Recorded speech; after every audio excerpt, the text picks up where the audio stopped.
Globally, tuberculosis is still a leading cause of death from a single infectious agent and one of the greatest public health threats in our country. Our Health Matters this morning, we take a special focus on TB awareness. And according to the National Department of Health, South Africa is one of the 30 high-burden TB countries that collectively contribute to 87% of the estimated incident cases worldwide. Now, in South Africa, approximately 54,000 lives are lost annually in South Africa from the disease. To highlight the interventions, treatment and research that's being done to end TB in the country, delegates from the health sector recently held the 8th South Africa TB conference in KwaZulu-Natal. To talk more about this, we are joined by Professor Sizulu Moyo, who is a research director in the public health at the Human Science and Research Council, also the chairperson of the 8th South Africa TB conference. Professor Moyo, pleasure to have you. Thanks so much for your time. Thank you very much for the opportunity to speak to you about this important disease in South Africa. And certainly it is, and I'm glad that it took center stage last week during this particular conference, because as a country, I think the important question we need to find out is, are we still on target to end TB as per the United Nations Sustainable Development Goals for 2030? I mean, reading numbers, it's hard to think we will in terms of the amount of lives we lose a day. 148 people die every day from TB.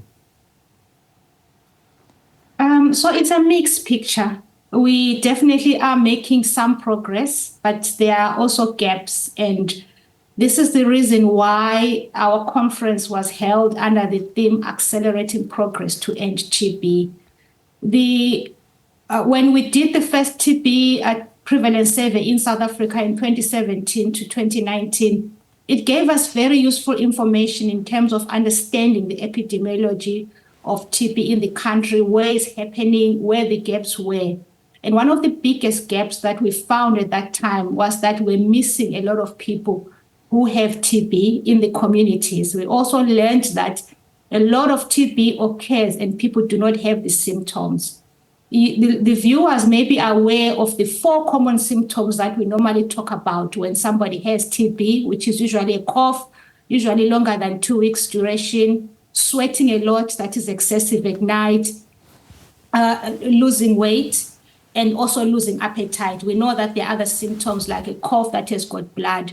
But sometimes TB can actually happen and you don't even have those symptoms, or you think those symptoms are minor. So that was one major outcome that came out from that work.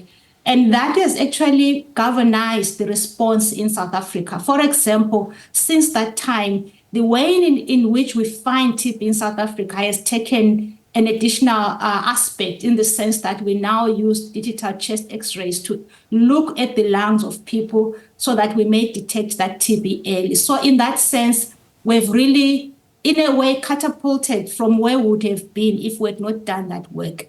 So it is a mixed bag. We've actually reduced the proportion of the people who have TB that we find, report and put on treatment, and those who may still be in communities and are not found with having TB.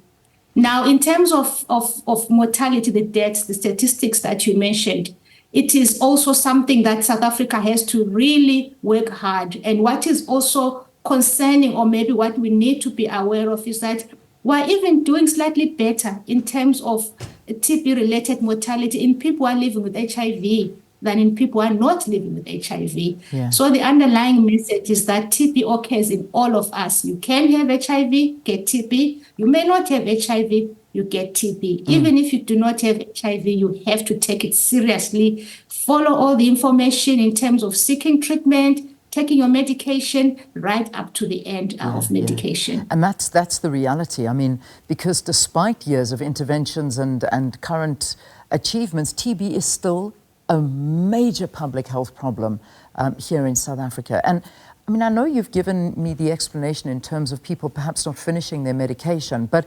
why is it hard to contain the prevalence of these infections and mortality? Because nobody actually needs to die from TB. It is totally treatable.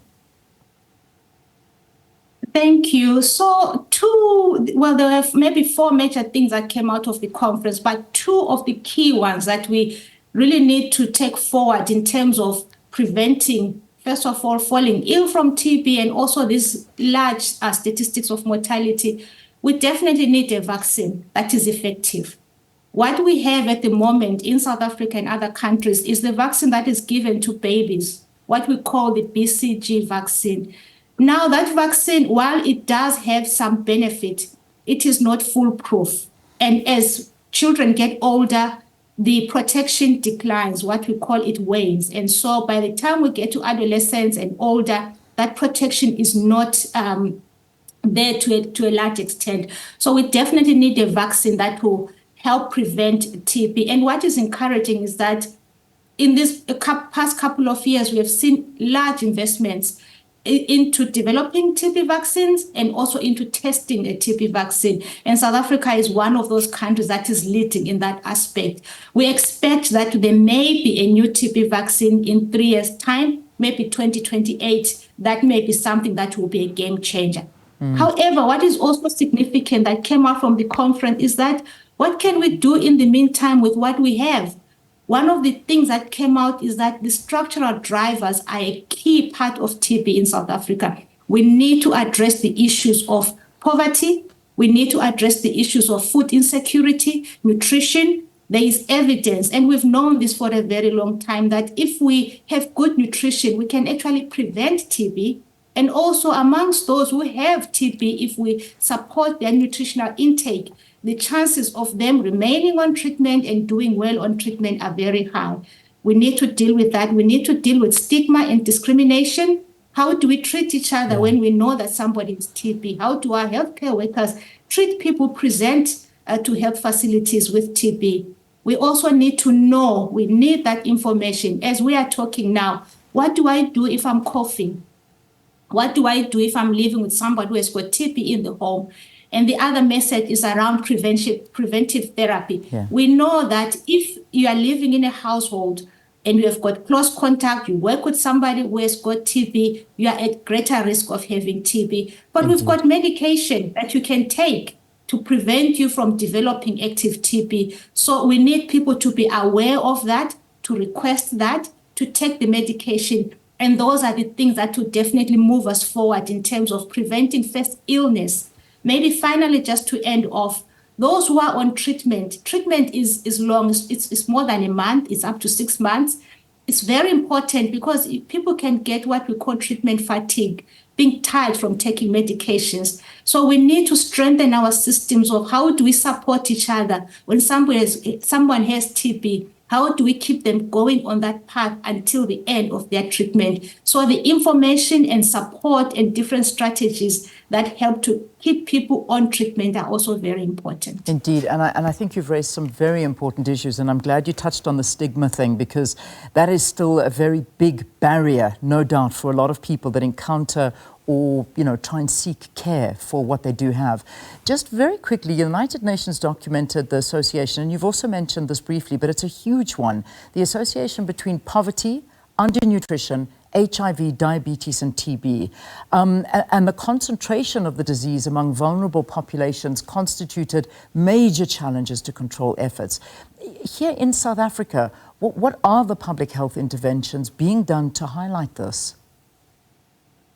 So, for example, having this conference, which includes researchers, scientists, government, civil society, members of the community, everybody is welcome to conferences such as the ones that we've just had, but also just raising the awareness as we are doing now through this interview that we are having. Secondly, our government has come through with a social behavior communication change strategy that will also elevate the knowledge around all the risk factors, the key risk factors of TB in South Africa. The major one is HIV.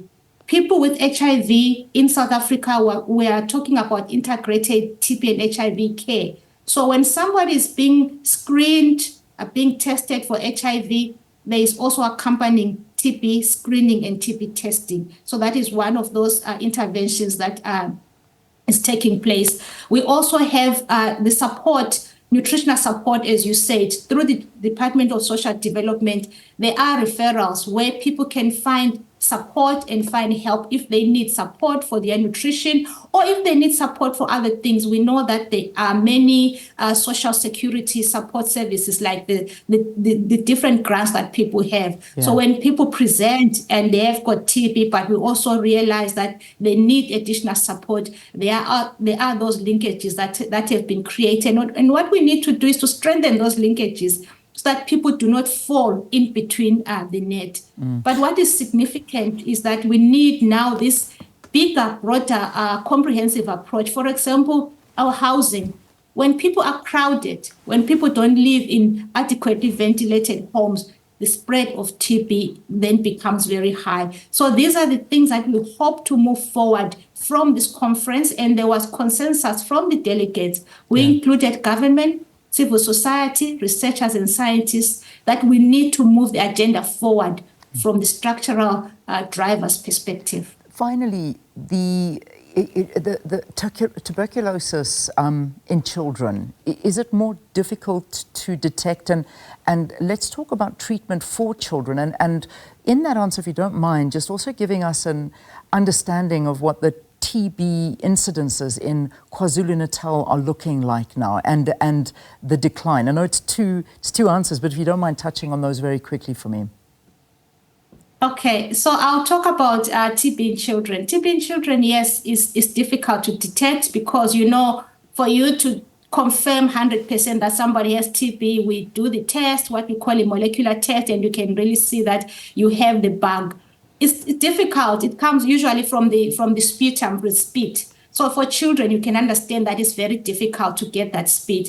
But we are making advances to look at different types of specimens that we can use. For example, what we call nasopharyngeal aspirates, and also from the stool of children. So there are advances to move the diagnostic modalities for children forward.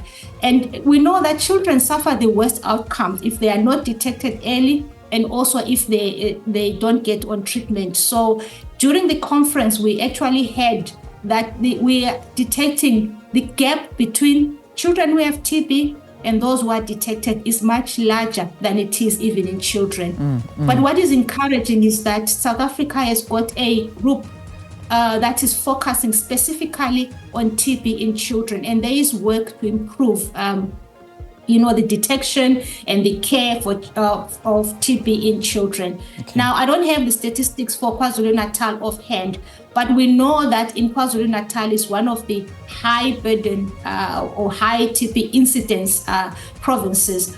However, what is encouraging from one of the presentations that was given is that the type of testing that we now have, the rapid, what we call the rapid molecular testing, has been very fundamental in helping to address and alleviate the burden of TB in KwaZulu-Natal specifically, in other provinces as well. All right. Thank you, Prof. Thank you very, very much for giving us an understanding. I think important that we turn our attention to TB. Professor Sizulu Moyo is a research director in the Public Health and Chairperson of the 8th SATB Conference, talking to us about that tuberculosis awareness and treatment interventions that are currently being done in the country and the conference that was closed up recently last week in KZN.